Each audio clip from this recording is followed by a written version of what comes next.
राम को समर्पित मंदिर पूरे भारत में और उन जगहों पर पाए जाते हैं जहां भारतीय प्रवासी समुदाय रहते हैं। ज्यादातर मंदिरों में राम की प्रतिमा के साथ उनकी पत्नी सीता और भाई लक्ष्मण की प्रतिमा भी होती है। कुछ उदाहरणों में हनुमान को भी उनके पास या मंदिर परिसर में शामिल किया गया है। तांबे के प्लेट शिलालेख साक्ष्य के अनुसार राम को समर्पित हिंदू मंदिरों का निर्माण 5वीं शताब्दी की शुरुआत में किया गया था, लेकिन ये बच नहीं पाए हैं।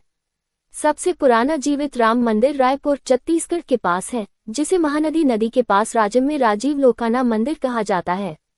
ये विष्णु को समर्पित एक मंदिर परिसर में है और 7वीं शताब्दी का है, जिसमें अभिलेखीय साक्ष्यों के आधार पर 1145 के आसपास कुछ जीर्णोद्धार कार्य किया गया था। मंदिर समकालीन समय में राम भक्तों के लिए महत्वपूर्ण बना हुआ है, जहां भक्त और भिक्षु राम नवमी जैसी तिथियों पर यहां एकत्रित होते हैं। कुछ लोग कहते हैं कि राम भगवान नहीं थे, वे तो राजा थे। कुछ का मानना है कि वे एक काल्पनिक पात्र हैं, वे कभी हुए ही नहीं। वर्तमान काल में राम की आलोचना करने वाले कई लोग मिल जाएंगे।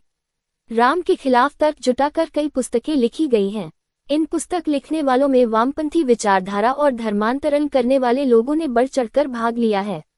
तर्क से सही को गलत और गलत को सही सिद्ध किया जा सकता है। तर्क की बस यही ताकत है। तर्क वेश्याओं की तरह होते हैं। ये तर्कबाज लोग सभी नफरत के रावण हैं। रावण का अंत तय है। आप अगर फ्लाइट से अयोध्या जाने के बारे में सोच रहे हैं तो लखनऊ एयरपोर्ट अयोध्या के पास है। इसके अलावा गोरखपुर, प्रयागराज और वाराणसी हवाई अड्डा है। अयोध्या एयरपोर्ट से सीधे पहुंच सकते हैं, लेकिन अभी अयोध्या के लिए सीधी फ्लाइट कुछ ही शहरों के लिए शुरू हुई है। भगवान राम भगवान विष्णु जी के 7वें अवतार थे, जिनका जन्म त्रेता युग में अयोध्या के राजा दशरथ और रानी कौशल्या के घर हुआ था। श्री राम इक्ष्वाकु वंश से संबंधित हैं, जिसे राजा इक्ष्वाकु, जो भगवान सूर्य के पुत्र थे, उनके द्वारा स्थापित किया गया था। इसी वजह से रामचंद्र जी को सूर्यवंशी राजा कहा जाता है। श्री रामचंद्र जी हिंदू महाकाव्य रामायण के मुख्य पात्र हैं और हिंदू धर्म के एक प्रमुख देवता हैं। विशेष रूप से वैष्णव परंपरा के मानने वालों के लिए वह महत्वपूर्ण है। एक शाही परिवार में जन्मे भगवान राम के जीवन को अप्रत्याशित परिस्थितियों जैसे 14 साल के वनवास और कई नैतिक दुविधाओं और नैतिक सवालों से आजीवन चुनौती का सामना करना पड़ा। भगवान राम श्री विष्णु के 7वें अवतार थे, जिन्होंने ऋषि नारद के श्राप के पश्चात निरानंद मानव जीवन व्यतीत किया। त्रिलोकी विष्णु द्वारा 3 ताप श्राप के दुष्प्रभाव को भी नष्ट नहीं किया जा सका। मर्यादा पुरुषोत्तम श्री राम एक शक्तिशाली शासक नहीं थे, जो सीता जी को रावण के अपहरण से बचाने और अपराधी राक्षस रावण की पहचान करने में असमर्थ होने में उनकी अक्षमता से साबित होता है। श्री राम देवी पार्वती की पहचान रामचंद्र रूप में कर लेते हैं, जो ये दर्शाता है कि इनका रिमोट ब्रह्मकाल के हाथों में है, जो स्वयं सभी कार्य करता है और आत्माएं केवल उसके हाथों की कठपुतलियों के रूप में ही कार्य करती हैं। श्री रामचंद्र जी ने बाली को धोखे से मारा। श्री राम ने राम सेतु बनवाया, यह मिथ्या है, जो अब उजागर हो गया। तथ्य यह है कि राम सेतु का निर्माण आदि राम जी की कृपा से हुआ था। अयोध्या को भगवान श्रीराम के पूर्वज विवस्वान सूर्य के पुत्र वैवस्वत मनु ने बसाया था। तभी से इस नगरी पर सूर्यवंशी राजाओं का राज महाभारत काल तक रहा। यहीं पर प्रभु श्रीराम का दशरथ के महल में जन्म हुआ था। महर्षि वाल्मीकि ने भी रामायण में जन्मभूमि की शोभा एवं महत्ता की तुलना दूसरे इंद्रलोक से की है। धन धान्य व रत्नों से भरी हुई अयोध्या नगरी की अतुलनीय छटा एवं गगनचुंबी इमारतों के अयोध्या नगरी में होने का वर्णन भी वाल्मीकि रामायण में मिलता है। कहते हैं कि भगवान श्रीराम के जल समाधि लेने के पश्चात अयोध्या कुछ काल के लिए उजाड़ सी हो गई थी, लेकिन उनकी जन्मभूमि पर बना महल वैसे का वैसा ही था। भगवान श्रीराम के पुत्र कुश ने एक बार पुनः राजधानी अयोध्या का पुनर्निर्माण कराया। इस निर्माण के बाद सूर्यवंश की अगली 44 पीढ़ियों तक इसका अस्तित्व आखिरी राजा महाराजा बृहदबल तक अपने चरम पर रहा। कौशलराज बृहदबल की मृत्यु महाभारत युद्ध में अभिमन्यु के हाथों हुई थी।